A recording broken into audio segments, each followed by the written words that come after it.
Un membro della fu lista Razza Piave del vice sindaco Muraro ha parcheggiato abusivamente nell'area pedonale della nuova piazza. A Mogliano il clima politico si fa sempre più teso. Dopo un duro comunicato diffuso dalla minoranza che accusa il vice sindaco Leonardo Muraro di due pesi e due misure e di debolezza verso i potenti, si accende lo scontro in comune. Al centro della polemica un episodio avvenuto in via Don Bosco a 2 passi dal municipio, dove un ex candidato della lista di Muraro ha parcheggiato l'auto sul marciapiede senza alcuna sanzione, sotto gli occhi dello stesso vice sindaco. La polemica si è infiammata ancora di più dopo che sabato scorso un venditore di rose bengalese è stato multato per oltre 5.000 euro per commercio abusivo. Il vice sindaco Muraro non ci sta e respinge le accuse. È una cosa talmente banale che non ha nessun costrutto, denunciata da persone che non erano neppure presenti ai fatti, che si fidano di dichiarazioni di altre persone. Prima di tutto io non posso impedire, perché non sono un pubblico ufficiale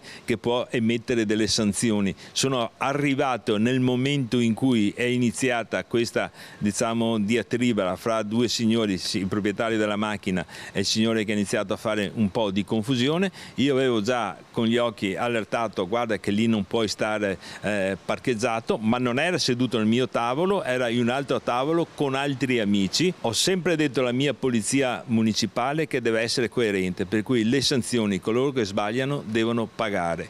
Lo scontro sembra destinato a proseguire. In alcuni casi con i deboli fa la figura dello sceriffo, per poi il giorno dopo con amici o ex compagni di partito usare un approccio, diciamolo eufemisticamente, un po' più morbido, ecco, un approccio da cuor di leone. Chiediamo che gli esponenti della maggioranza che hanno risposto con insulti alle critiche dei cittadini chiedono a quest'ultimi scusa. Noi non abbiamo offeso nessuno, non abbiamo neanche parlato. Comunque qua ci sono anche delle telecamere che, se eventualmente vogliono approfondire questa cosa, ma tutte le testimonianze possono dimostrare che noi non abbiamo neanche parlato con questo soggetto.